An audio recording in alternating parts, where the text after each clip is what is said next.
बिस्मिल्लाहिर्रहमानिर्रहीम। अस्सलाम वालेकुम डियर स्टूडेंट्स। आज हम बायोलॉजी की ब्रांच जो है वो बायोकेमिस्ट्री के बारे में डिटेल में स्टडी करेंगे कि असल में बायो जो है वो दूसरी जो ब्रांचेस हैं उनके साथ किस तरह से इंटरलिंक्ड है। और आज हम देखेंगे कि बायोलॉजी जो है वो केमिस्ट्री के साथ किस तरह से अपना रिलेशन बनाती है और हमें बायोलॉजी की स्टडी करने में केमिस्ट्री किस तरह से हेल्प करती है। हम पहले इसकी डेफिनेशन देख लेते हैं। वो ये है, it deals with the study of the chemistry of different compounds and processes occurs in the living organisms। अब जहाँ पे भी बायो वर्ड आ जाए तो आपको तो ये क्लियर हो जाना चाहिए कि ये बात हो रही है किसी भी लिविंग ऑर्गेनिज्म की। ठीक है जी।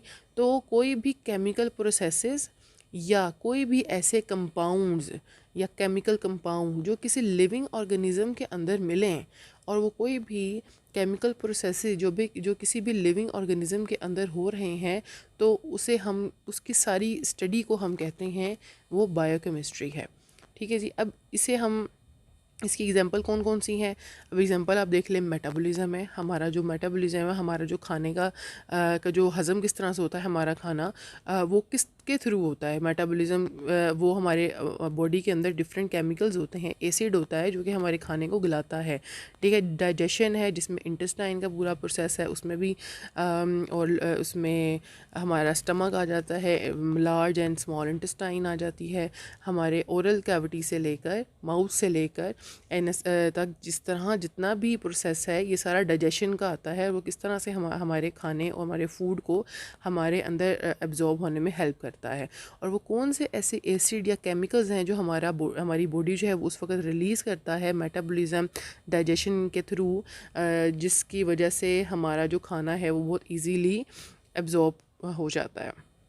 एक और जो प्रोसेस है जो कि नॉर्मली हमें कहाँ मिलता है, फोटोसिंथेसिस, हमें प्लांट्स के अंदर मिलता है। प्लांट्स भी तो अपना फूड खुद ही बनाते हैं, और वो किस तरह से बनाते हैं, कौन कौन से केमिकल्स यूज़ होते हैं। वो अर्थ से जो ज़मीन है उसमें से कौन से केमिकल्स लेता है, हवा में से क्या लेता है, पानी, कार्बन डाइऑक्साइड, ये सब कहाँ से लिए जाते हैं।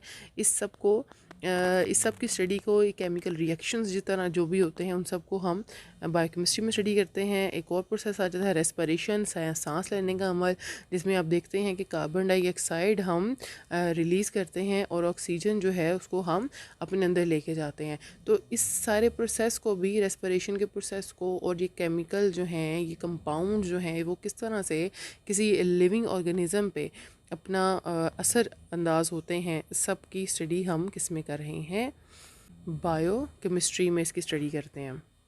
अब ये देखेंगे आपको एक डाइजेशन का एक सिस्टम दिखाया गया है। ठीक है जी।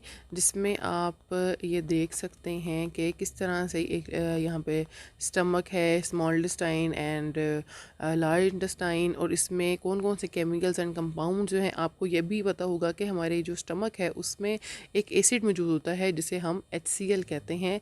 असल में ये एसिड तो बहुत ज़्यादा हार्मफुल होता है, लेकिन हमारी जो स्टमक की लाइनिंग होती है, जो इनर वॉल होती है, वो इस कदर मज़बूत होती है, अल्लाह ताला की तरफ से बनाएगी कि उसमें जो है वो एसिड जो है उस स्टमक की वाल को तो डिस्टर्ब नहीं करता, लेकिन जो फूड है उसको बहुत अच्छे से डाइजेस्ट कर देता है। ठीक है। और असल में आप ये भी कह सकते हैं कि मॉलिक्यूलर लेवल पर जो भी स्टडी है लाइफ की, लिविंग ऑर्गेनिजम्स की, क्योंकि हम ये मॉलिक्यूल्स के बारे में पढ़ रहे हैं ना, कार्बन डाइऑक्साइड के बारे में पढ़ रहे हैं, हम ऑक्सीजन के बारे में पढ़ रहे हैं। तो लिविंग ऑर्गेनिज़म जिन चीज़ों से मिलके बनते हैं, जो कि लिपिड्स भी आता है, प्रोटीन्स है, इन सब की जो स्टडी है मॉलिक्यूल्स हैं ये सब, तो मॉलिक्यूलर लेवल पर लिविंग ऑर्गेनिजम्स की जो भी स्टडी होगी उसे हम बायोकेमिस्ट्री कहते हैं, या उसे हम बायोकेमिस्ट्री में स्टडी करते हैं।